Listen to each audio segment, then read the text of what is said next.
Hey folks, we're live right now. It is 9:01 p.m. Central Standard Time, and that makes it 10 p.m. Eastern Time. And we're going an hour early tonight because I am taking a one evening break from the Rocky Stucci Situation Room, and I'm going to be live with Jason Hawes from Ghost Hunters and James V. Johnson, who is the publisher of Taps Paramagazine, on their show Beyond Reality Radio at midnight, or probably a few minutes after. So you can tune into that tonight after. Well, you know what? You can go see Rocky Stucci at Rocky Stucci's Situation Room, where I will not be with Rocky tonight. Or you can also come and see me on Jason. I guess it's just hear me on Beyond Reality Radio with Jason Hawes and James V. Johnson. And so there's the announcement out of the way. Also, it is my wife's birthday today, and I'm going to be running a special starting tomorrow. This was just a last-minute thing. We didn't get a chance to put it up on all the T-shirt designs, including the T-shirt design for The Secret History of the Reptilians, that special design I did. You can go take a look at them. They're over at etsy.com/shop/son-of-a-patriot.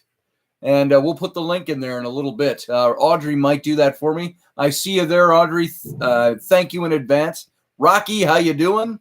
And you know what we're doing? We are on this 20% thing. That's going to only run I don't even know how long, a day, 2 days, who knows, a little of this, a little of that. So we'll get that going and give you a chance to go over and avail yourself of some of the shirts in honor of my wife Rainey's birthday. That was her idea to run the special, not mine. I'm cheap as they come. So it's all Rainey's idea.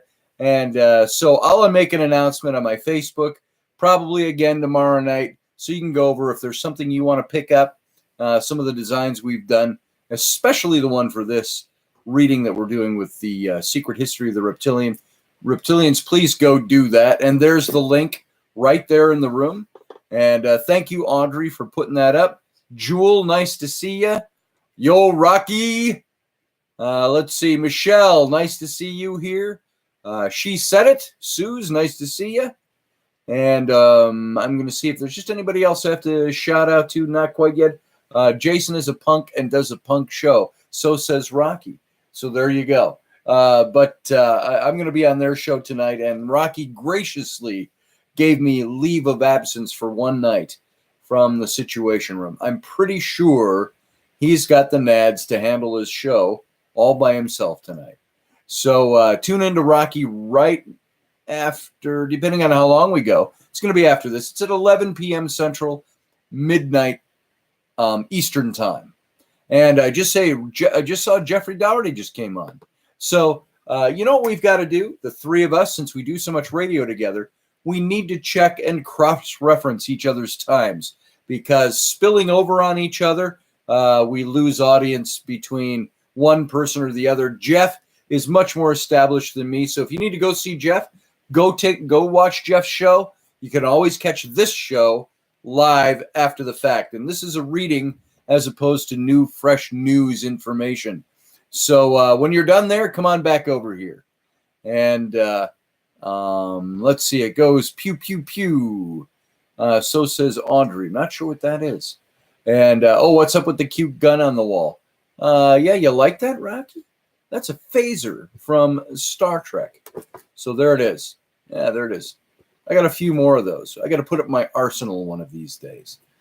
So last night we left off on chapter 3, about not even halfway through the chapter. I think we made it about a third through the chapter, if memory serves. So yeah, 88 to page 98, and we're going up to page 118. So we still have 20 pages left of this chapter. And so we're going to pick up where we left off. And I'll do a little recap here in a second. So Rocky says, not the same without the big cannoli. Thank you, brother. And it'll still be, you'll still do fantastic. And it'll just make people long for me more tomorrow night. So there you go. Let's do a little review of where we've been in this chapter. This chapter is called Coiled Around Many Cultures. And we're talking about the different cultures that you find the origins of the serpent, the reptilian, and the symbolism, the presence. And there's some good points in here that we made last night.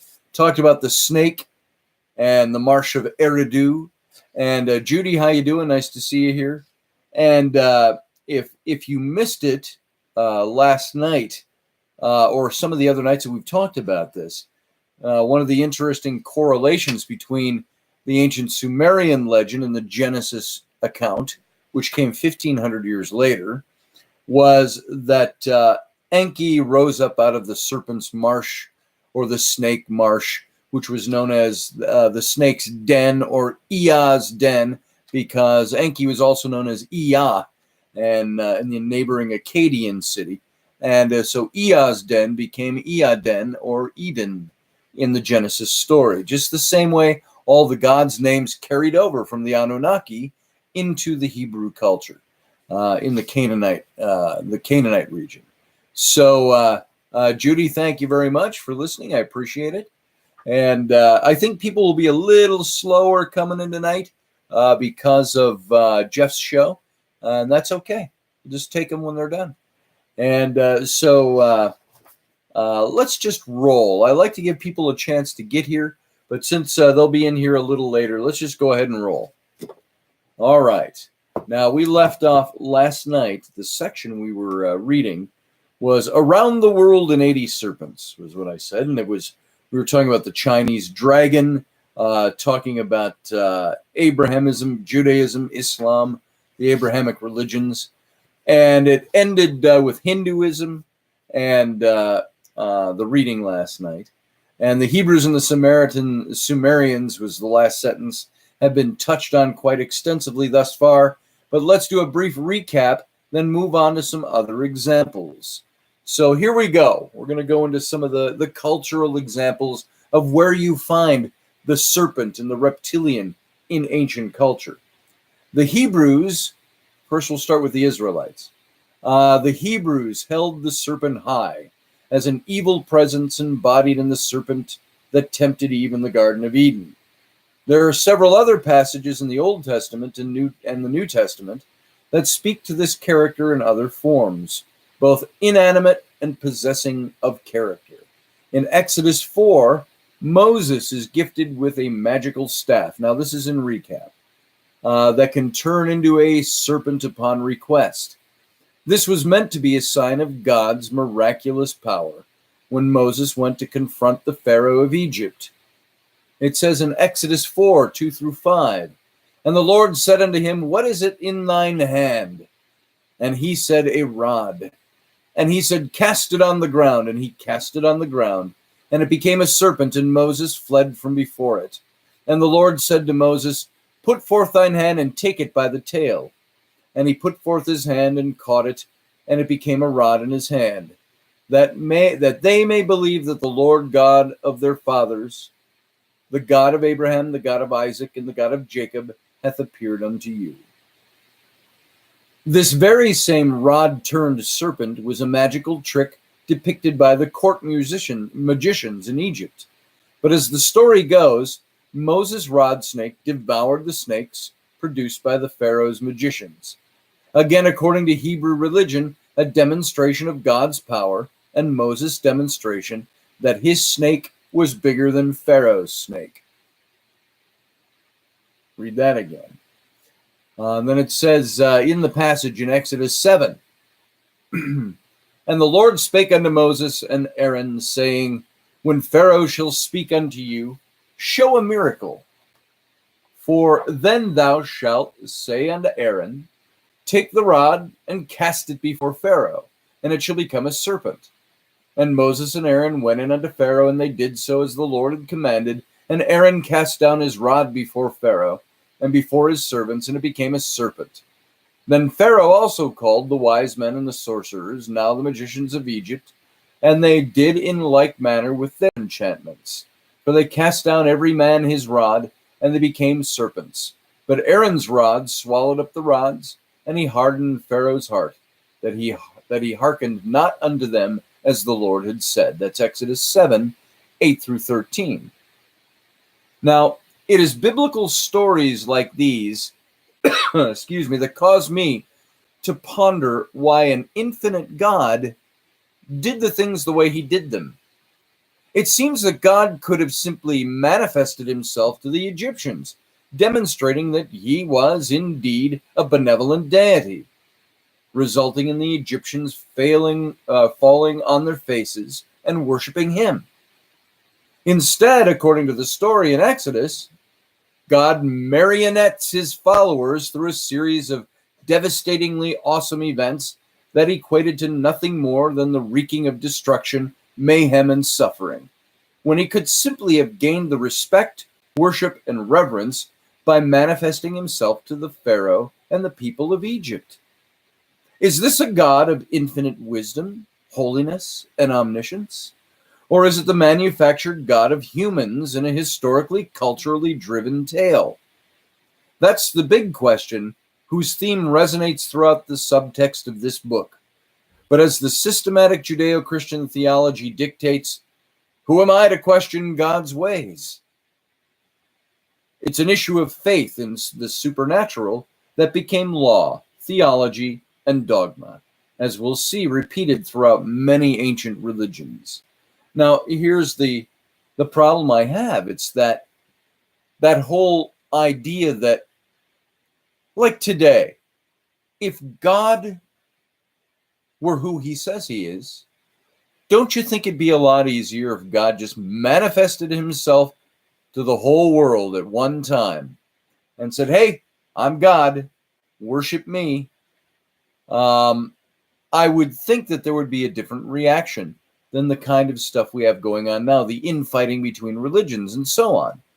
Now, it's very interesting. If you've ever watched the television show Supernatural, Dean and Sam Winchester and their 67 Chevy Impala and that whole storyline fighting the supernatural, I just watched an episode just last night that kind of talked about this. I've always said that show has some pretty on the mark writers. They are writers who know what they're talking about, first of all, when it comes to theology. It's like they say when you draw a cartoon as an artist or a caricature, you've got to understand anatomy and facial structure before you can actually make it look goofy. You got to know what it really is shaped like. And so I think the same with the supernatural. You got guys that know what they're doing. And there's a scene where God, in a character who's been in that show before, if you understand the show. Now, if you haven't seen this season's finale of that show, you better not listen for a minute because there's a little spoiler alert here. But God comes to Sam and Dean Winchester, and he is portrayed in this series as just a guy. He's a writer. And it's interesting that this writer is God, the creator. And they asked a question of him in this final episode of the season last night about stopping some Armageddon. Armageddon wasn't, what's the word? The end of the world, catastrophic. Not Armageddon, the apocalypse. And God said, kind of offhand, he says, you know me, I'm hands off.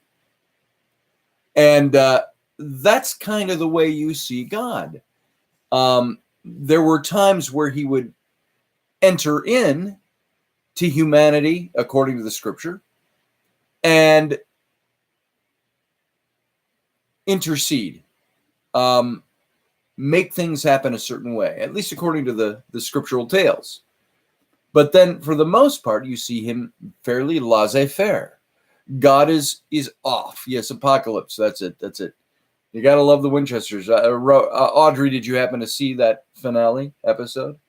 Barbara says, I think God is an energy that observes. I feel God sends his helpers and his angels to help mankind. That's true, but if he has the power to do that, why doesn't he just do it? So that's the big question. Folks, I may have to step away for like 20 seconds to run and get my cup of coffee that I left out in the other room because I'm feeling scratchy here. So let's see how I hold up in the next few minutes. And I might have to step up and leave you to yourselves for about 20 seconds. So before I continue on, this is something that has always given me pause or bothered me about God. It's that he could have done things in a different way. Yet he didn't, according to Christian theology, because he wanted you to believe in him by faith. But what if your faith didn't get to that place where you accepted him? You go screaming into an infinite eternity of hell, according to evangelical theology, Christian theology, separate from God and his love, because you didn't attain the faith level necessary to accept God for who he said he was by faith. So this is the stuff that gives me a pause. So hang on a second to that thought before I continue on. You all just sit there for a minute, talk amongst yourselves. I'm going to go grab my coffee that I actually left in the other room because I need it to wet my whistle. So I'll be right back, folks. Hang on.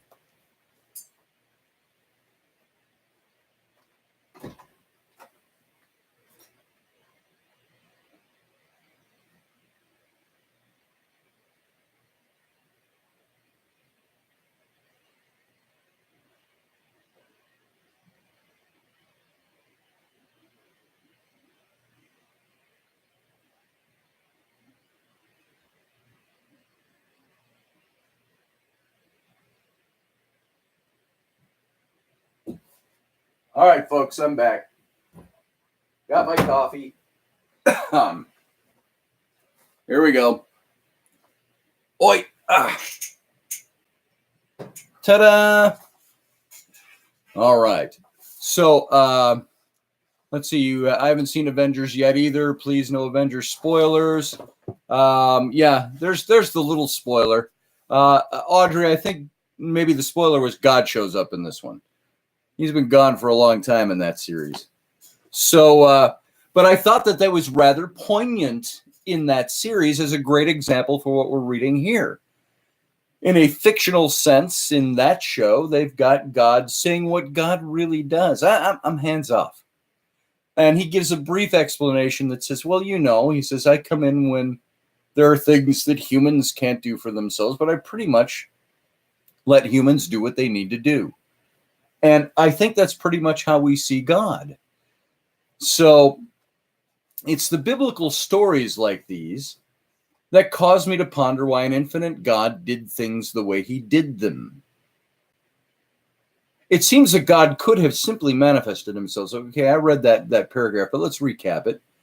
It seems that God simply manifested himself to the Egyptians. Had he done that, demonstrating that his was indeed a benevolent deity, that he was a benevolent deity, resulting in the Egyptians falling on their faces and worshiping him.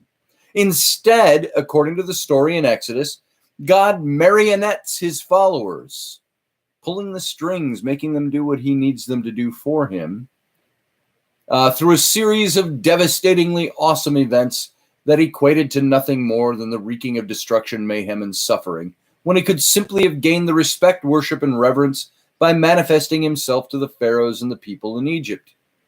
Now, lest you think, well, God was just letting humans do their thing.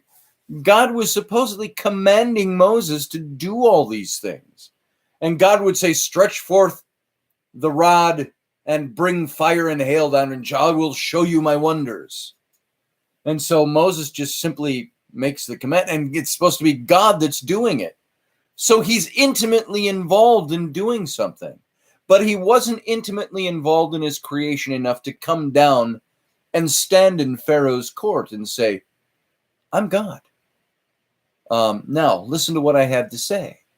Instead, he wreaks death and havoc and all of this. What's the purpose of that? What is the purpose of allowing your creation to destroy itself or to be destroyed by you because you keep the mask on?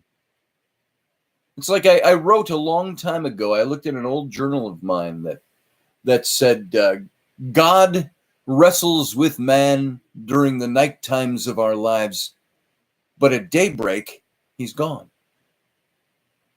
And it's that misty face in the dark that doesn't manifest in the light.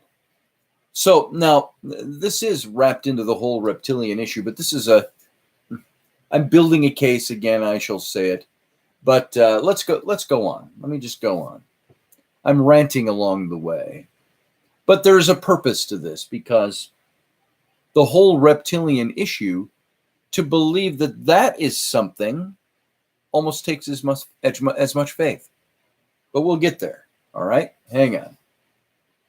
Let's see, where'd I leave off with this sentence. Is this a God of infinite wisdom, holiness, and omniscience, or is this the manufactured God of humans? Driven tale. This is the big question whose theme resonates throughout the subtext of this book. But as the systematic Judeo-Christian theology dictates, who am I to question God's ways? It's an issue of faith in the supernatural that became law, theology, and dogma, as we will see repeated throughout many ancient religions. Now let's carry on from that paragraph. If some of what I write seems as if I have some sort of axe to grind with biblical theology, please do not misinterpret me. What you see here are the shards of traditional stories not being filtered through religious predisposition, but the tales as seen from outside the box of dogma. When you look at these stories in that light, they become less God-inspired accounts and more of the same sort of religious mythological transference of divinity-driven theology, for the purpose of establishing a picture that the teller of the tale wanted told. The symbolism used to denote divine power is demonstrated in mythical proportions in the following passages. I'm going to read a couple of passages to you. One from the New Old Testament. Well, they're both from the Old Testament. Both the book of Moses. Numbers 21, 4 through 9, and Deuteronomy 8, 11, and 15. Listen to this. The Hebrews traveled from Mount Hor along the route to the Red Sea to go around Edom. But the people grew impatient on the way. They spoke against God and against Moses and said, "Why have you brought us up out of Egypt to die in the desert? There is no bread, there is no water, and we detest this miserable food." They're talking about the manna. Then the Lord sent venomous snakes among them and bit the people, and many of the Israelites died. The people came to Moses and said, "We sinned when we spoke against the Lord and against you. Pray that the Lord will take the snakes away from us." So Moses prayed for the people. The Lord said to Moses, "Make a snake, put it on a pole. Anyone who's bitten can look at it and live." So Moses made a bronze snake and put it up on a pole. Then when anyone was bitten by a snake and looked at the bronze snake, he lived. Now the Deuteronomy passage. Beware that thou forget not the Lord thy God, in not keeping his commandments and his judgments, and his statutes, which I commanded thee this day.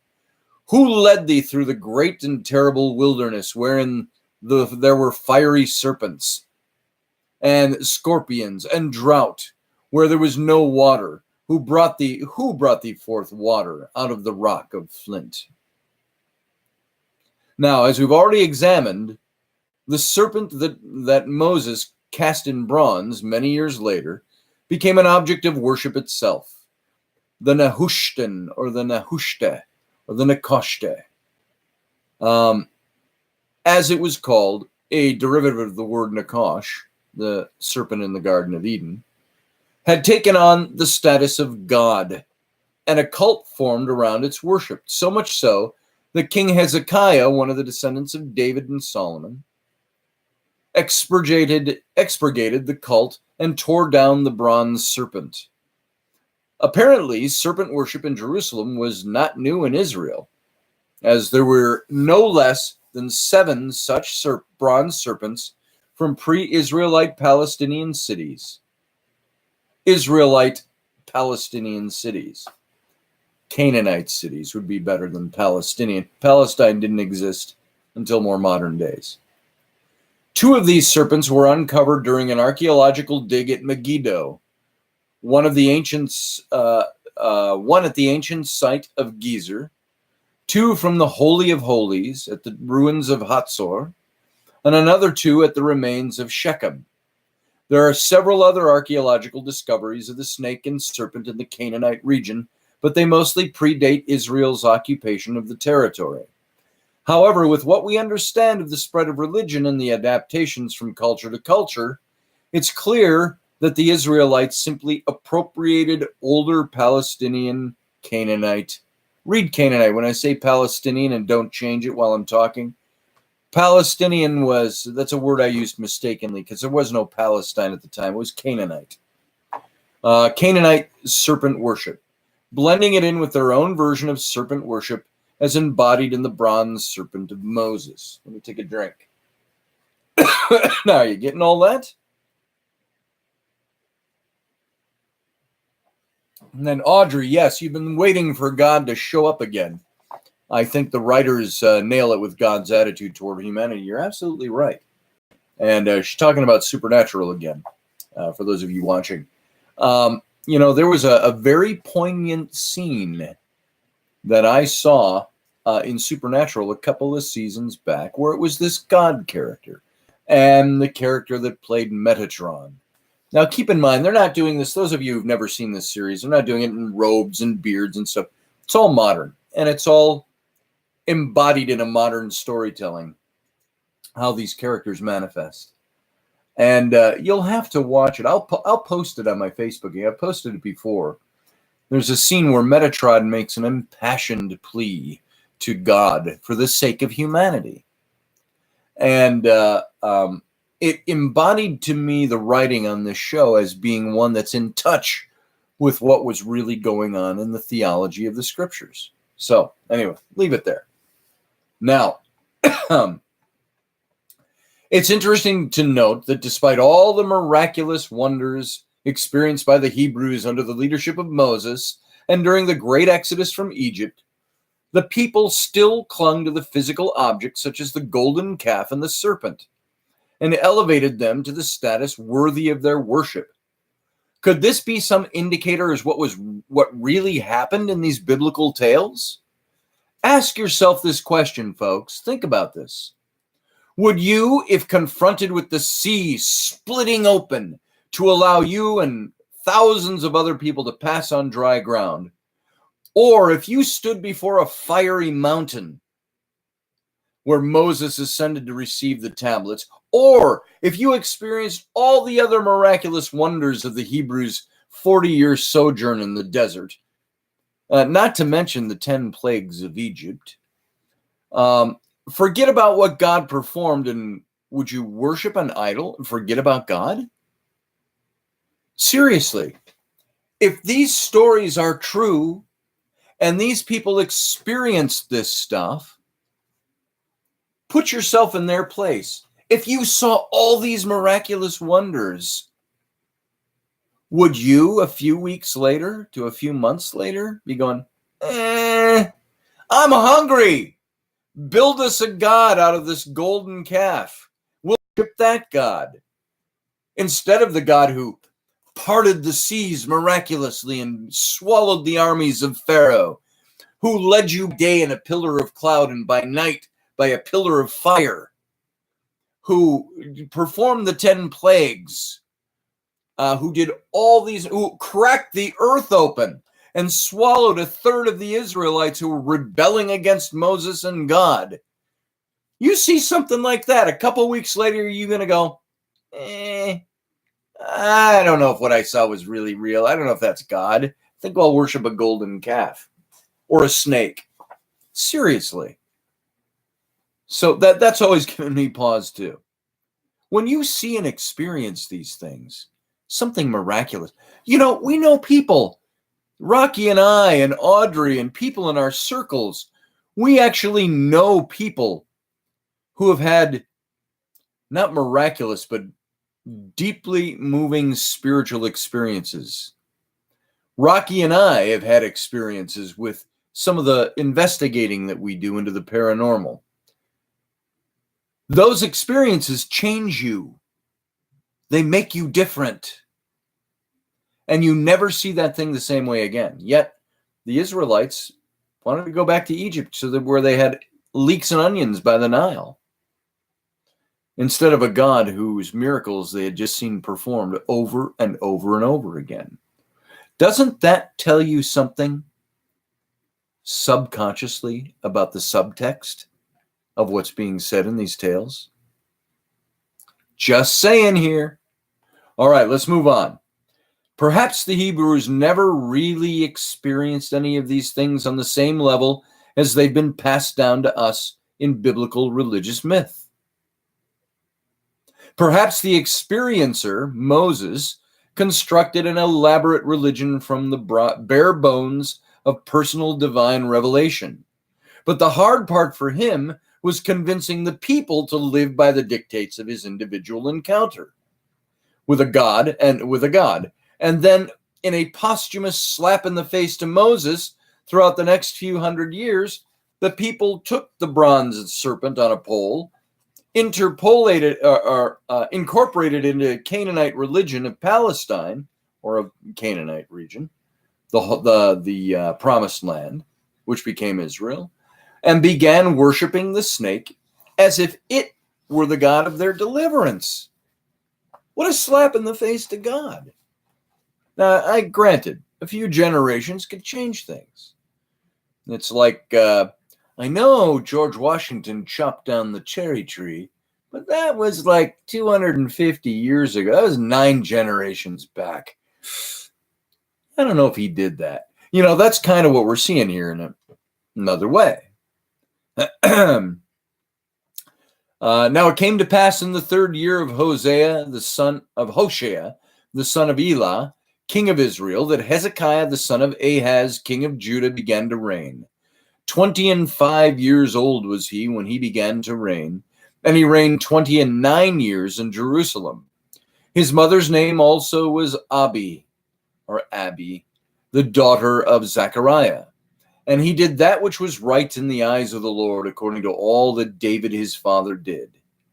He removed the high places, that's the high groves of worship of the snake, and the golden calf. And he broke the images and cut down the groves, and broke in pieces the brazen serpent that Moses had made, for unto those days the children of Israel did burn incense to it. And he called it Nehushtan. That's 2 Kings 18:1-4. In magnificent poetic form, Job 26. Now, Job, remember Job, we get the phrase, the patience of Job. This is where the Satan, as it says in the Hebrew scriptures, the Satan came into the courts of heaven and accused Job and said, if you just take shit away from him, he's going to deny you. He'll curse you, God. And God says, oh, yeah? Well, my servant won't do that. Let's do it. Go ahead, he says to the Satan. You go ahead and strike him down. Take his shit away. I bet you he will still worship me. Now, here's the God, by the way, in that story that knows everything. Why would the Satan even challenge him on it? First of all, if God knows everything, past, present, and the future. And why would God play such a game with his creation? That's a tough question for me. This looks an awful lot like the Olympians playing games on the big chessboard, so to speak. So, this passage in Job, the serpent is mentioned near the end of the passage. Listen to this. Death is naked before God. Destruction lies uncovered. He spreads out the northern skies over empty space. He suspends the earth over nothing. He wraps up the waters in his clouds, yet the clouds do not burst under their weight. He covers the face of the full moon, spreading the clouds over it. He marks out the horizon on the face of the waters for a boundary between light and darkness. The pillars of the heavens quake aghast at his rebuke. But his power, he churned up the sea. By his power, he churned up the sea. By his wisdom, he cut Rahab to pieces. By his breath, the skies became fair. His hand pierced the crooked serpent. And these are but the outer fringe of his works. How faint the whisper we hear of him. Who then can understand the thunder of his power? What is this crooked serpent mentioned here? Spoken of in this passage. It appears again in the Old Testament scripture in Isaiah 27.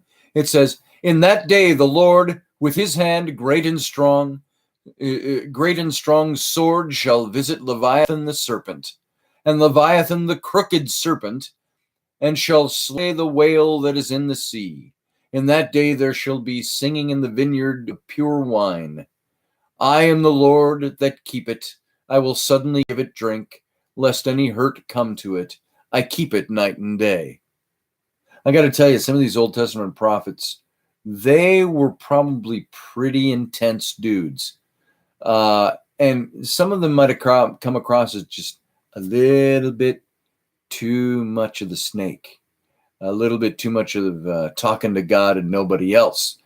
And I think they probably came across as madmen, as a little wacky at times. Because remember, you had, I think I mentioned this already, you had, I think it was Ezekiel, the prophet of the Lord, and he went to the front steps of the temple in Jerusalem, which is a huge, enormous, it's like going to the mall, and laid down on the steps, and he stayed there something like, I think it was 40 days, 40 nights, something like that, number of judgment. And to eat, he would, out of his pouch, pull out stuff that he packed to bake bread. And the way he baked his bread was he would take his fecal matter, form a little oven around the bread, and bake it in the sun. These guys were a little touched. Well, anyway, there are many interpretations of the crooked serpent, the Leviathan, and the dragon, ranging from a presence of the Holy Ghost to the constellation of Draco, to a prophecy of the swastika of the Nazi regime. In all, it is mentioned more than 40 times in the biblical, more than 40 times in biblical references. An exhaustive listing here would be simply that an exhaustive listing here would be simply that, a list. Rather than reference every passage, suffice it to say that all you need to do is refer to a concordance of the Bible, a dictionary of the Bible, so to speak, and look under the heading for serpent or snake. You could also conduct an internet search for the words serpent and Bible, then sit back and find the voluminous web pages and limitless amount of information and interpretation, from the scholarly to the completely whack fringe. Suffice it to say that the Bible establishes the serpent mythology was at play in ancient Israel, most probably carried over in their origins from the Egyptian, the Canaanite, and the Sumerian cultures that influenced the early development of the Hebrew religion. Next section. Let me see if there's anything interesting thought. Would maybe the God of the Old Testament was not the true God, but an imitation? That's very possible. You had Elohim, you had Jehovah. We were taught that these were the same person, yet there seems to be a lot of indicators that they were different personages. Elohim was not Jehovah, and Jehovah was not Elohim. Jehovah was like the Savior God, where Elohim was the God of judgment. Next section, the Great Dragon of China. For 4 millennia, Chinese culture has existed and thrived in an unbroken line. Dating back to the Xi dynasty, that's XIA, this is Xi dynasty, as early as 2000 BCE. China's mythological roots, however, extend even farther back in time. 5,000 years ago in China, around the time the ancient Britons were building the first circular ditch and mound of Stonehenge, without the big stones yet, the dragon began its long-standing tradition as a mythological figure of the Chinese people. Unlike the serpent or snake in other cultures, the Chinese held the serpent dragon as a symbol of happiness, immortality, sexual intercourse, and fertility, imbued with the ability to ward off evil spirits. The pervasive dragon decorates nearly every ancient monument and structure in China, as well as adorning the garments of ancient Chinese generals and high governmental officials. The emperor wore 9 dragons on his brocaded robe. In ancient times, again illustrating the dual nature of the serpent, the dragon was regarded as not only the highest of sacred animals, but it also became the imperial emblem of all Chinese emperors. Unlike the depictions of evil dragons of Western cultures and the need for St. Patrick to drive the evil serpents from the land of Ireland and St. George to kill the dragon, the Chinese dragon is beneficent and gracious among all other creatures and was worshipped as the divine ruler of lakes, rivers, and seas. You get that? Catch that? That's very subtle. The divine, I don't know if I'm going to mention this further, but the divine ruler of lakes, rivers, and seas.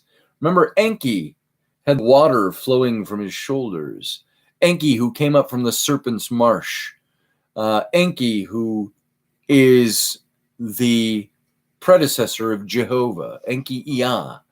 And he has the water, and he's then cast down from heaven because he delivers the forbidden knowledge of the gods to the humans. And he is cast down into the great Abzu, the underground sea.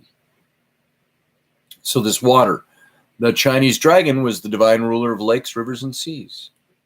It is the powerful yet gentle serpent Lung, L-U-N-G, that brings the fertile, healing rain to the earth, giving life to the crops and cooling and quenching the thirst of the toiling husbandman. The dragon ultimately became synonymous with the Chinese, who proudly proclaim themselves Long Di Chun Ren, the descendants of the dragon. The long line of emperors believed themselves to be, as did the Egyptians and the other monarchical families in ancient times, the sons of heaven, the sons of God, the Elohim, the brothers to the gods, and the incarnate embodiments of the sacred dragons. All the empirical accoutrements became known as things that were of the dragon. The bed of the emperor was the dragon bed. The throne was the dragon's seat, and the emperor's ceremonial robes the dragon robes.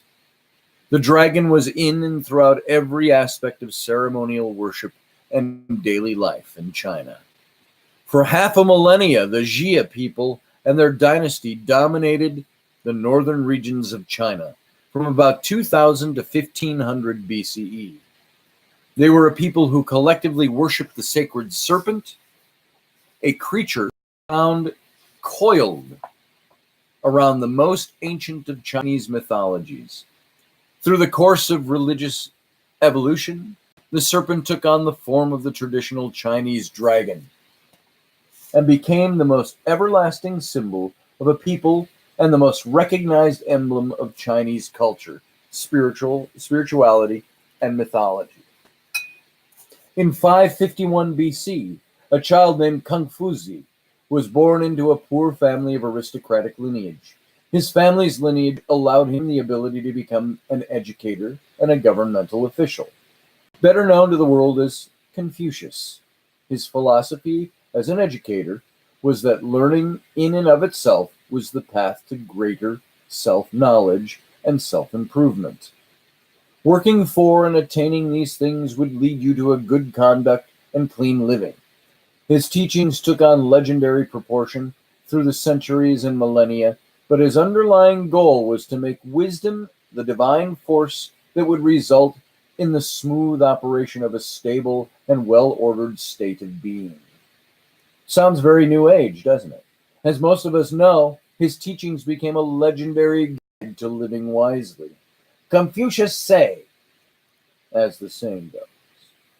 Many followers flocked to the teachings of Confucius, and they continued to perpetuate his ideas even after his death in 479 BCE. As with most legendary figures who attained legendary status even during their own lifetimes, legends were fostered and spread about Confucius, including one in which sacred dragons guarded his mother during her pregnancy, and attended to her at his birth. Moving on, the Mesoamerican feathered serpent. According to Aztec, Mayan, and Toltec scriptures, Quetzalcoatl, the feathered serpent god, was the primordial creator and giver of life to all that is, along with his mirrored opposite god, Tetzalcoatl. He created the world, and he was sometimes referred to as the white Tetzalcoatl, contrasted to his darker opposite, the god of night. He was called the great sky god, the lord of the east, being associated with the morning star, which also gave him the name, I can't pronounce this, listen to this, Tahuizcalpanticutula. It's about a 26-letter name. Say this, Tlahuizcalpanticuthuh. There you go. He was the Lord of the Star of the Dawn. And notice that correlation to the Star of the Morning. Quetzalcoatl was also of virgin birth, his mother being the goddess Coatlicue, and his twin brother god, Xolotl, known as the evening star, associated with Venus.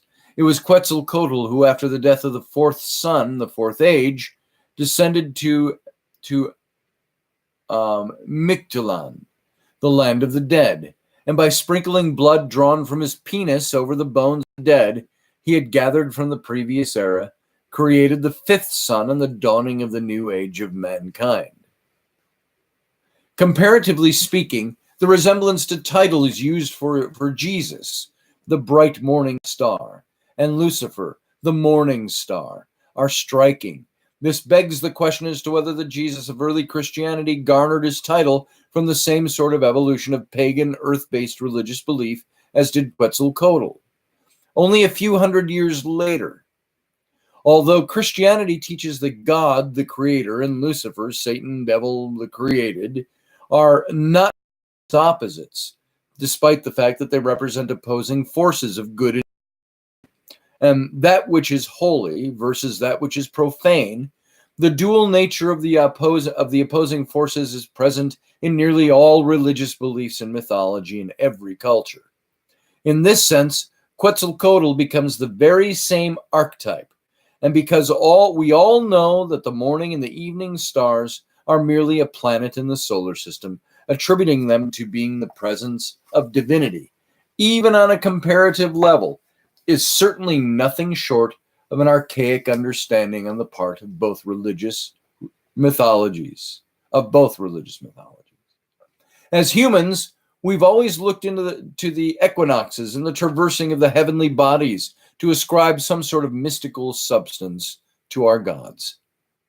The dual or twin aspects of Quetzalcoatl and Xolotl is not lost on the comparison between Jesus and Lucifer, who are not only the diametrically opposing elements in the Christian faith, but also hypothesized by some wags to be twin brothers, both of the Elohim. As the other gods riddled throughout human history, it was Quetzalcoatl, the feathered serpent, who, as is attributed to Lucifer, Enki, Ea, Krishna, and others, brought the knowledge of the gods to humanity. This act bestowing on him the additional title of wise legislator. And as with the serpent in the Garden of Eden, he was condemned by the other gods and crucified on a tree, just like Jesus Christ, the Messiah of the Christian faith. Veneration of Quetzalcoatl as a god appears to have begun in the early classic Mesoamerican periods between 400 BC and 600 AD, and spread throughout the Mesoamerica by the late classic period 600 to 900 AD. There is some credence to the academic notion that Quetzalcoatl was merely a deified earthly king from an early Mesoamerican period, which would also fit the picture of most mythological gods who once had firm footing in the flesh and blood, but with the evolution of legend became much, much more. In the Aztec culture, whose religious beliefs are among the best documented in historical sources, Quetzalcoatl was the god of the wind, the star of the dawn, of merchants, arts, crafts, and knowledge. He was also the bringer of learning and knowledge, the patron god of the Aztec priesthood, another cross-cultural similarity to the illuminator and the bringer of knowledge that we saw in Nakash in the Garden of Eden.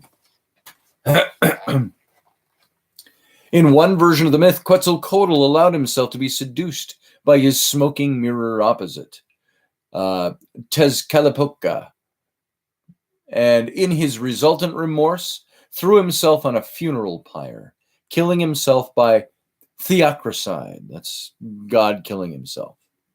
After his death, his heart became the morning star, creating his identification with the god, that big long name that we had. No, this one's different. Tola Huiz Calpanticul. Imagine going to Aztec church and having to sing praises every Sunday morning to Tla Huiz Calpanticul. So there you go. He was the Toltec religious dualism has it that Tezcatlipoca, the opposing deity to Quetzalcoatl, had reportedly driven the god into exile. According to yet another tradition, Quetzalcoatl traveled across the sea on a raft of snakes. Quetzalcoatl has been physically described as being light-skinned and bearded, and prophecies of his future return were connected to his mythology. When the Spanish conquistador Hernan Cortés appeared in Mesoamerica in 1519, the Aztec king at the time, Montezuma II, lured by the higher technology, weaponry, and appearance of the conquistadors, was easily convinced that Cortés was in fact the reincarnate Quetzalcoatl, returning to rule his people. Quetzalcoatl made a dualistic serpentine symbol of death and resurrection. The god has a great affinity with the priest king Tapilzan, say Acatl Quetzalcoatl. Wow, that's a mouthful. Who ruled the Toltecs and Tula during the 10th century. The cult of Quetzalcoatl became widespread and this is a name I should be able to pronounce because you hear it all the time. Teotihuacan, I think is the way it's pronounced, the city. An area about 30 miles north of what is now Mexico City, as well as Xochimilco, Colulu, and Chichen Itza. That one I know. In his book, Fingerprints of the Gods, The Evidence of Earth's Lost Civilizations, British author Graham Hancock published a controversial theory that states Egyptian culture, as well as all Mesoamerican culture, inclusive of the Aztec, Mayan, and Olmec, all shared similar Quetzalcoatl mythologies. The stories of a bearded, light-skinned man bringing knowledge are alleged to be common and sprouting from a central source or a master proto-culture. As racist as that may sound by today's standards of politically correct speak, keep in mind that the mythologies are much older than current 21st century politics. The caterwaul by the scientific community is that all these theories are based on some sort of tacit racism, when in fact it is the cultures themselves that have given us the stories, not later cultures attributing those stories to only I think I've got a typo in my book here, to only as some in the scientific community call them, to only the brown-skinned peoples. All right? Interesting stuff with the Mesoamericans. Let's move on to the Native American rattlesnake. The serpent is revered among Native American tribes in the form of the rattlesnake, who is known as grandfather and the king of snakes. It is he who gives both fair winds and is the bringer of tempestuous weather, aligning with the myths of Quetzalcoatl and his connection to the wind and the weather. In Native American, Chippewa, and Cherokee flood mythology, yes, they have a flood mythology, The horned serpent, Missiginbig, Missiginbig, I think is the way you pronounce it. An evil underwater serpent dragon kills one of the gods' cousins. In an act of divine revenge, the gods kill the horned serpent, who in dying unleashes a great flood. The people first flee to the mountains, and when they too become submerged, they float on a raft of serpents until the flood subsides. The evil spirits, once controlled by the serpent god, then go into hiding out of fear of further punishment and repercussion. Again, the similarities to the Nephilim and the flood of Noah are undeniable, as the Hebrew scripture tells us that the Nephilim were on the earth in those days and also afterward. This is not to establish the flood of Noah as the prototype or true story, but rather to compare the flood of Noah to other cultural accounts, demonstrating the common theme amongst various cultural tales.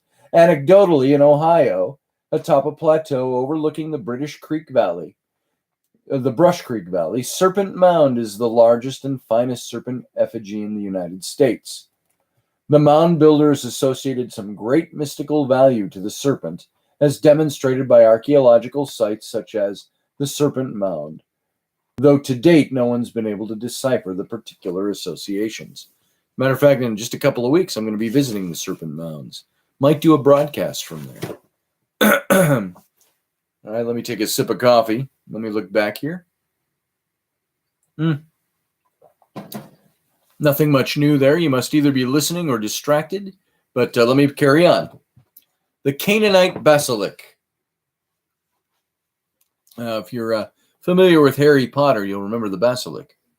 The early pre-Canaanite Phoenicians, the basis of the name Phoenix, the rising firebird dragon, had a serpent god called the Basilic, made popular in one of the Harry Potter books and movies.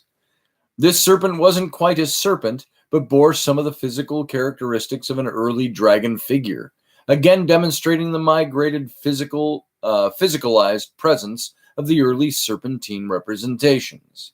The basilic was considered to be an early representation of a phallic god, common in ancient religions, obviously founded in male domination. According to the mythology, to look directly at a basilic meant certain death in many heinous forms. It is impossible to picture them accurately, as no one was able to look at them and create an accurate representation. This ability to kill with a glance is shared by the Gorgons of Greek mythology, mythical correspondents of the basilic. In turn, the only way to kill a basilic was blindfolded and by use of indirect visual, such as by a mirror or by the use of a mirror like an object in which the serpent could view its own reflection, as it was the case with the Grecian myth of Perseus and his fight with Medusa. There you go, Audrey, a Medusa vibe. 1st century Roman historian Pliny the Elder wrote of the basilic. He said, quote, "The basilic serpent has the same power to kill with its gaze. It is a narrative of Cyrenetia, not more than 12 inches long. It routs all snakes with its hiss and moves its body forward in manifold coils like other snakes," end quote. During the Middle Ages, the basilic became identified with the cockatrice, a two-legged dragon with the head of a rooster, very similar to the phoenix. Serpent mentioned occasionally Isaiah and other Hebrew scripture. It says in Isaiah 11:8, "And the suckling child shall play on the hole of the asp, and the weaned child shall put his hand on the cockatrice's den." You have to go into the context of Isaiah to see what that was all about. "Rejoice not thou, whole Palestina, because the rod of him that smote thee is broken. For out of the serpent's root shall come forth a cockatrice, and his fruit shall be a fiery flying serpent." That's Isaiah 14:29. By the way, Palestinia was put in by the later scribes and editors. "They hatch cockatrices' eggs and weave the spider's web. He that eateth of their eggs dieth, and that which is crushed breaketh out into a viper. Isaiah 59. For behold, I will send serpents, cockatrices among you, which will not be charmed, and they shall bite you, saith the Lord. That's in Jeremiah 8. When we enter the modern period, and Medusa becomes an innocuous decorative motif found on door knockers and brooches, the basilic immigrates to the United States and becomes identified with different American snakes, most notably the rattlesnake.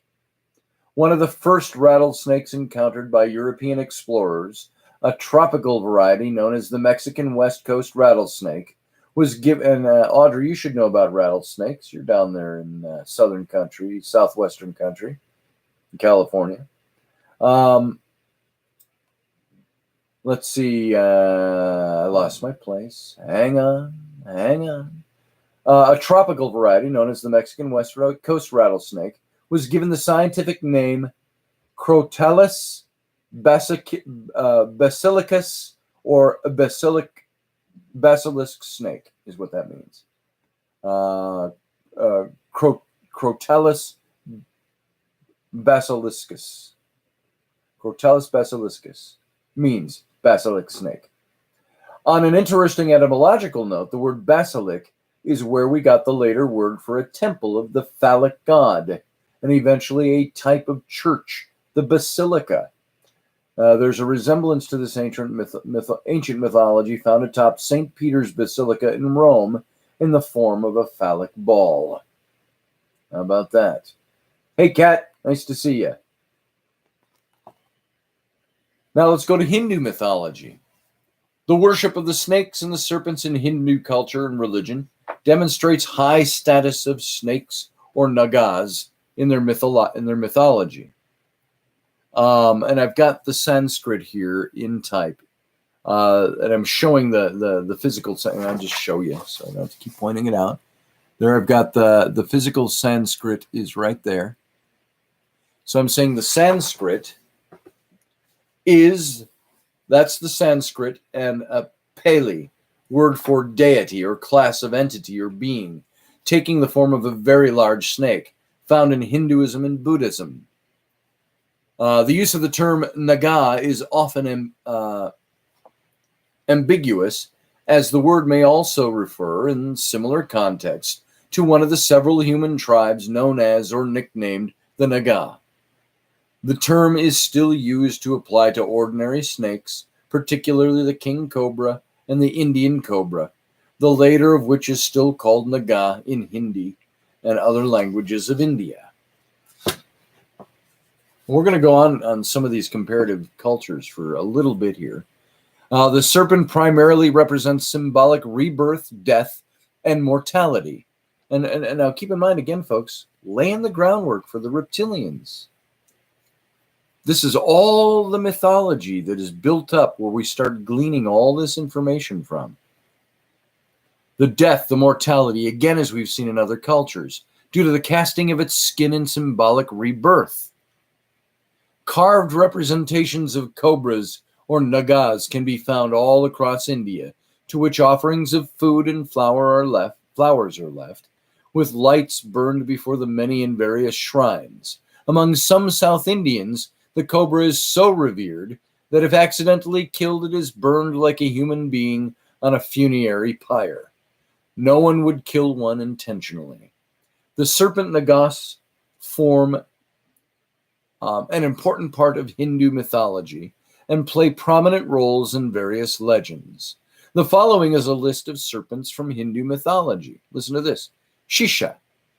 That is Andashisha, Shishanaga, or the thousand-headed snake, upholds the world on its many heads and is said to be used by the Lord Vishnu to rest. Shisha also sheltered Lord Krishna from a thunderstorm during his birth. Vasuki allowed himself to be coiled around Mount Maradas by the Devas and the Asuras to churn the milky ocean, creating the ambrosia of immortality. Kaliya poisoned the Jumana River. Where he lived, Krishna subdued Kaliya by dancing on him and compelled him to leave the river. Manasa is the queen of the snakes. She's also referred to as Manasha, or Ma Manasha, with Ma being the universal mother. Ananta is the endless snake who circles the world. Padmanabha, the Padmaka, is the guardian snake of the south. Astika, the half Brahmin and half Naga. Kalukya, Lord Shiva, also wears a snake around his neck. An important Hindu festival bearing ancient association with the snake worship is Nag Panchami. It is held on the 5th day of Shravana, and the snake idols are offered gifts of milk and incense. It is said that the gaining of wisdom, wealth, and fame are sought after the offering of milk and incense to the serpent idol. Once again, the serpent is associated with illumination and the getting of knowledge. Egyptian culture. Apophis, known as Apep, dating back to the 1500s BCE, was a great water serpent god who slept in the mountains of Baku. Rising with the morning star, daily attacks Ra on his journeys through the daytime sky and the underworld, and is subsequently destroyed each evening by Sobek, the god of the crocodiles. As we've seen in most other religions and cultures thus far, the serpent seems to always hold some chthonic symbolism, that underworld characterization as the giver of life, possessing the creator aspect that seems ever present whenever the serpent is worshipped. Nowhere is this so evident and pervasive than in the mysticism of ancient Egyptian religion and worship. In the mythology and symbolism of Egypt exists some of the most glaring dualistic contrasts between reverent worship of the serpent and fear-based repudiations. I want to see what you're saying here. Kat says, ring-necked snakes are really pretty. So on. I think they have notes on the profile of this topic. Mohammed and the spider. I need to look that up. There you go. Thanks, Kat. Chris says he lives in Hawaii, partly because there are no real snakes here. That's kind of a nice thing. The Egyptians' reverence for the serpent's life-giving powers probably arose in part from once again observing them shedding their skins, continually exposing a new resurrected body in the process. The god Atum, the ancient Egyptian primeval creator deity, is represented in the form of the serpent who seasonally shed his outer skin, a symbol of the continual life, death, and new life cycle. At one point, Atum, A-T-U-M, prophesies to Osiris, the Egyptian god of the netherworld and final judgment, that he's going to destroy the entire world he had created and restart back to his serpentine and revert back to his serpentine form, the reptilian beginnings. Early 20th century Dutch-born archaeologist Henry Frankfurt, who spent his life reconstructing ancient Egyptian and Mesopotamian culture and mythology, said of the Egyptian serpent gods, quote, the primeval snake survives when everything else is destroyed at the end of time. Thus, the serpent was strongly and continually associated with creatures and eternal existence in the ancient Egyptian ethos. The Egyptians portrayed life itself by the image of the rearing serpent, and a serpent biting its tail was a common Egyptian emblem for eternity, end quote. During the Egyptian Middle Kingdom, that's about 2030 to 1640 BCE, post-11th dynasty, the god Amun came into the scene as the patron god of the capital city of Thebes, which is modern-day Luxor. Amun, in one of his manifestations, was that of the serpent god named Kamatef, he who has completed his time. At Karnak, during the beginning of the New Kingdom, which is 1550 to 1090 BCE, Amun was merged with the sun god Ra. Then Pharaoh Akhenaten uprooted the entire Egyptian system of religion and worship and decreed a new monotheistic society. Amun-Ra became the monotheistic supreme state-endorsed god of Egypt during this period. Amun-Ra's divine consort, the serpent goddess Mut, the resplendent serpent, gave birth to a son known as Khonsu. Together, this holy triad in the Egyptian worldview symbolized the perfect union, both in the house of the gods as well as being representative of the supreme social structure of the royal family. And it was this family portrait that inextricably linked the house and family of the pharaoh to the mythological serpent of Egyptian mythology. But Akhenaten's monotheistic society lasted but one single generation before it was overthrown and the implementation of a revision back to polytheism took place. All periods of Egyptian history from the earliest historical times all the way to the end of the New Kingdom, creation, fertility, birth, the God, goodness of the gods, rebirth, and resurrection were all embodied in the image of the serpent.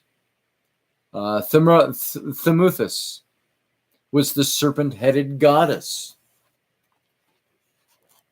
to whom were brought offerings of the time of harvest, thanking her for successful crops of both food and grape of the vine. I'm missing something. Rocky says, shut up. What did Rocky say? What did he come in here? Missed it. So, let's see. Scotty, I'll catch the beginning on the rebound. Sorry, I missed watching your friend, Plastic Jesus. But yes, I know Jeff came on. And so those of you who are just arriving from Jeff's show, you can catch up with this in the rebroadcast or at any time at your leisure. We're actually pursuing right now the end of this chapter. We're darn close to it, chapter 3. So the father of the serpents, Geb, was the god of the earth and the father of the gods. The snake was linked to life and after death, and the recurring cycle of life due to Egyptian obsession with the quest for eternal life. And he became a symbol of survival after death, and even resurrection among the ancient Egyptians. In the Egyptian Book of the Dead, sometimes referred to by its more precise title, the Book of Going Forth by Day, in chapter 87, we're told that transformation into a serpent upon death gives new life to the deceased. A serpent goddess in pre-dynastic Egypt set the stage for her veneration as an enduring symbol throughout the rest of the dynastic Egyptian history. The most important serpent of Lower Egypt was the Wadjet, the green one, who eventually became the symbol of a unified Egypt and its royal house. It was this serpent goddess whose name became synonymous with the general Egyptian term for cobra and the foundation for the creation of the symbol of the Uraeus. The standing figure of the cobra, found most often on the headpiece of the royal Egyptian crowns. Remember the little piece that would come off the forehead. Let's see. The cobra Uraeus became such an important piece of Egyptian iconography that the life of the pharaoh became known as the living years of the Uraeus. Wadjet not only became physically represented on the pharaoh's crown as his guardian and protector, but eventually was bestowed the title of the Eye of Ra. The green color significantly became the color that represented the resurrection in ancient Egypt, and Wadjet also referred to as the Green One. We've all seen the Eye of Ra. See him in tattoos everywhere and things everywhere. Her green color significantly became the color that represented the resurrection in ancient Egypt. And Wadjet was also referred to as the Green One, embodied the forces of health and fertility. As with most gods out of antiquity, you can quickly see how numerous titles continued to be added on as the powers and the influence of the god evolved in worship. That's why you saw the same with God in the Old Testament. As the dispensations grew, the covenants went on. God's power represented newer things. As the kinsman redeemer, the prophesied Messiah, became somebody who needed to descend from Abraham, then who needed to descend from David, and all the way up through, you see all this change and all these names being added. Let's see. The influence of the god evolved in worship. Wadjet, the green Uraeus of the pharaoh, and the Eye of Ra, the protector of the guardian of life of the pharaoh, the power of fertility, and the power of good health. This was what all these things the Wadjet became. Let's see. Representing the oppositional character of the Egyptian serpent was the serpent god of darkness, the winged fire-spewing Apophis. What Wadjet was to all that was good in ancient Egypt, Apophis was her counterpart, representing the demonic forces, evil gods, and powers of the bleak underworld. Apophis was the serpent of darkness, in complete opposition to the sun god Ra, who was the light of the world. But Apophis, albeit the antithesis to Ra, was never more powerful. He simply counterbalanced the serpent, Mehen, the coiled one, who was the protector of the sun god Ra, assisting him on his journey through the realm of night to be reborn every morning. And as you find in many cultures and religions, the powers of darkness are thwarted by the power of good. As Satan is to God, so Apophis is to Ra, with minor alterations to the functionality. It has been said time and again that the ancient Egyptians were utterly preoccupied with death, at least the royal families, as far as can be seen. Their entire lives, especially when a seated pharaoh, were consumed with the afterlife and the resurrection. There's an interesting entry in the pyramid texts, the funerary papyri of ancient Egypt. In these documents is listed something for which there is very little explanation: the snake game.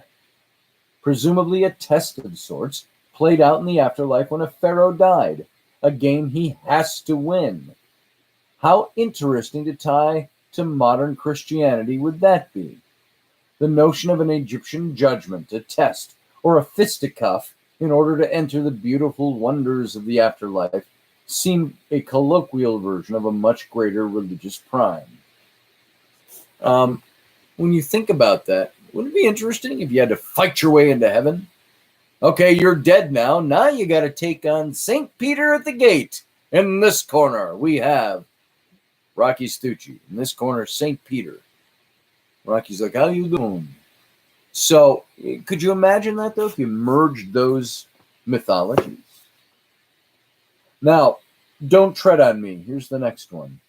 Being an American, as you can see by some of my accoutrements up on the wall here, and a citizen of the United States, I cannot overlook the serpent symbolism in some of my own country's iconography, containing a long tradition of the snake, making its appearance in the cultures of humanity.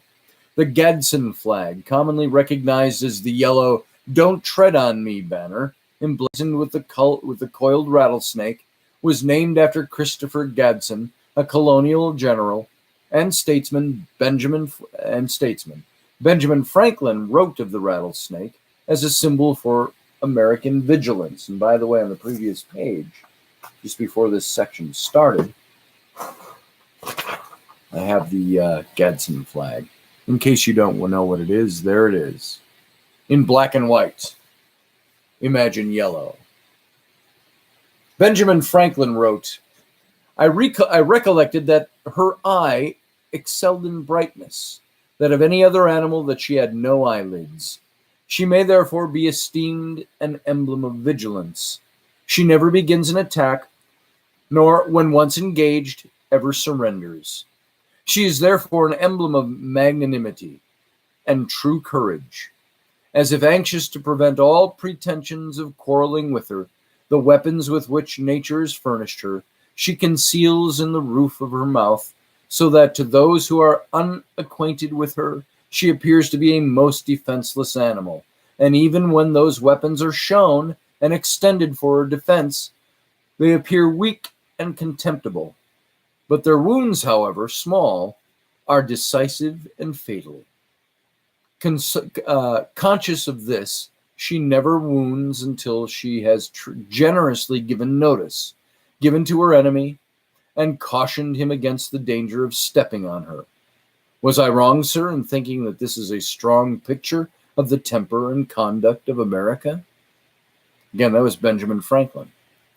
The serpent has always been associated with strength and influence, despite its dualism as both a creature to be feared and revered.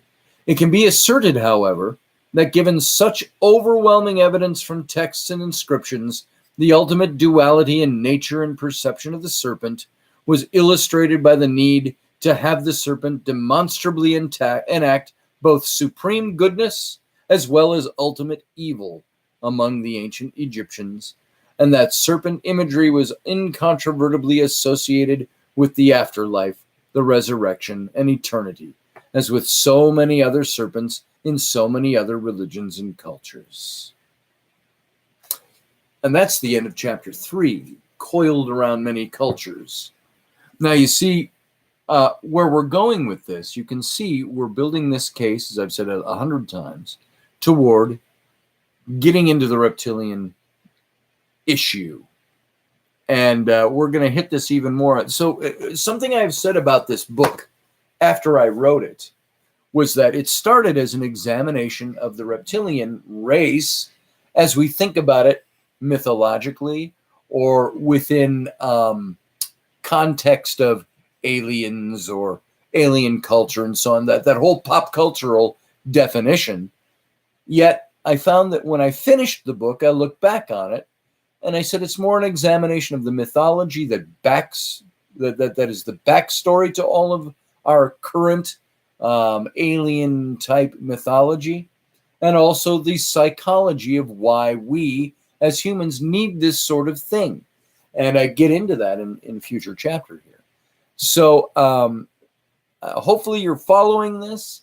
That particular chapter was a little less about passion and a little more about trying to relate to you all the different cultures, which we didn't cover by a long shot in the book. I just gave you some of the main cultures that we're familiar with to give you an idea of where the serpent has played such a prominent role. That reptilian character has been the good and the evil, both the dark and the light. Just as you see, look at Judeo-Christianity, there's the dark and the light. And even the names that were given to some of these serpents in other cultures mirrored the names of the dark and the light, the Satan, the Messiah, the Christ. All of these things have these similarities intact, which says to me, once again, over and over again, some prototype religion existed at the beginning. But the big question is, what really existed back then before even the proto-religion? What was it that was there? Because you find that as I got into, even the Judeo-Christian stories show a God that doesn't seem very much like a God. He seems like a human king. He gets pissed off. He plays with people's lives, so to speak. He has the power to intervene, but does not. He has expectations of his creation, yet doesn't reveal himself in a way that creation can respond in any way other than faith. And if they don't respond that way, they're fucked, is the way it almost comes across. Pardon my French. So there you go. That is chapter 3 for tonight. And this is where we're going tomorrow. It's part 2. Now, this is the part you might start getting your eyes perking up, because it's going to appeal to that pop cultural side in us. The serpent in part 2 is the serpent and alien subculture. What we've done up to this point is show the alien or the serpent in history and in mythology. Now we're going into the serpent and alien subculture. And we're going to be talking about chapter 4, entitled The Reptilian Humanoids. That's how I named the chapter. And the key to understanding the connectivity of the serpent to the reptilian alien mythos is completely predicated on having an understanding of how the serpent's role became so important in human history. You got that? Understanding this whole mythos of the alien, reptilian, pop cultural, subcultural thing is understanding the role the serpent reptilian had in human history and religion. That's why the subtitle of this book, The Secret History of the Reptilians, the Pervasive Presence of the Serpent in Human History, Religion, and alien mythos. So, tomorrow night, we're going to hit a little bit more of this, a little more heavy-handed in the pop cultural aspect, and we're going to talk about those reptilians that have taken over the ruling families of Europe, and the Merovingians, the Theosophist Society. We're going to get into all of that stuff starting tomorrow with Chapter 4. And these were some long-ass chapters, no doubt. So come ready tomorrow with your thinking caps and kind of your tinfoil caps, because we're going in that direction tomorrow. So tonight, I am not on with my brother Rocky. Got milk? Scotty's got it. Yeah, I do. Go check ScottAllenRoberts.com. Thank you, Audrey. And by the way, go check out all the shirts at Son of a Patriot. And as for tonight, I will not be on with Rocky on the Situation Room. I graciously asked Rocky's permission to leave the show tonight because I had an invitation to come on Beyond Reality Radio, which is Jason Hawes of Ghost Hunters fame, and his partner in that show, and also the publisher of Taps Para Magazine, the official magazine of the Ghost Hunters, James Johnson. And for those of you who don't know, I think I've mentioned it here before, I worked for them as the editor-in-chief of Taps Para Mag back in, I think I started in I want to say 2009, and I was done working with the magazine in 2011. And so that's my touch point with Jason Hawes, Grant Wilson, and all those guys, as well as James Johnson, who was my boss as the editor-in-chief because he was the publisher. So I'm going on their show tonight. And yes, the big friggin' cannoli, rubies, garnets, petrified blood, etc. I don't know what Kat's talking about there, but there you go. So that's where I'll be in about a half an hour, 45 minutes. I think they're bringing me in around 12:15 Eastern time, which is 11:15 here Central time. And Rocky's on his own. The show I'm going to be on tonight with them is going to conflict with Rocky's show, so I don't want to pull you away from that. I think either show you can listen in archives, or if you're going to be around, make the choice you want to make. And either go listen to Rocky tonight or come over there. Either show you're going to be able to pick up in archives. So you won't hear me on Rocky's show if that's where you end up tonight. So I want to thank you all. I want to make sure I don't have anything else I need to announce to you. Tomorrow I'm going to impose, if that's the right word, a 20% discount shop-wide over at my Etsy site. This is not because we're doing poorly and we need to generate money with a discount. This is in honor of my wife's birthday, which was today. My wife, Rainey Roberts, turned 39 years old today. And as I said, it's the end, the official, you have 1 year left of your official youth. And then you become an adult at age 40. So she is 39 today. And so for the next few days, we're going to run a special in her honor, 20% off over at my Etsy site. And let's see, what else is going on? Unless Rainey has done it already, I don't know. You can go check things out. If you don't see a 20% discount site-wide over there, give it till tomorrow, and you'll get a special discount. And I'd like you to pick up the Reptilian shirts that we did for this reading, this series. So go over and pick them up, and I think they're pretty cool. The black t-shirt, they only come in black. The t-shirt has the image on the front.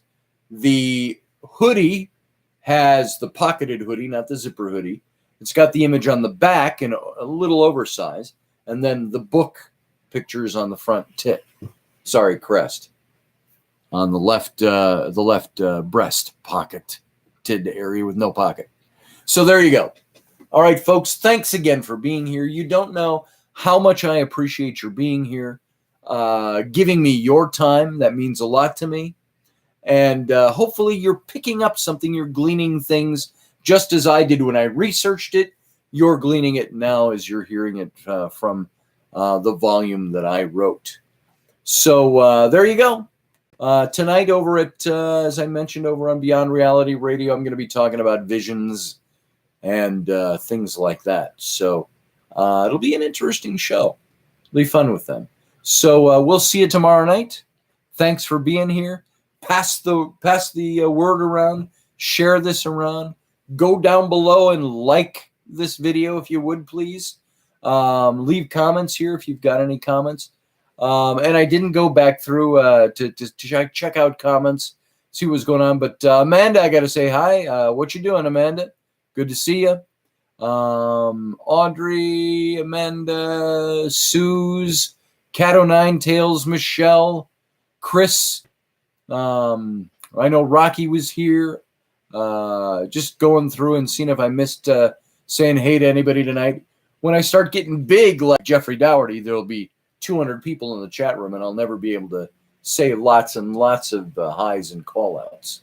So I want to thank you for being here again. You have a good evening, and I'll talk to you just a little later, and I'll be right back here tomorrow night. 9 p.m. Central Standard Time, 10 p.m. Eastern Time. See you then.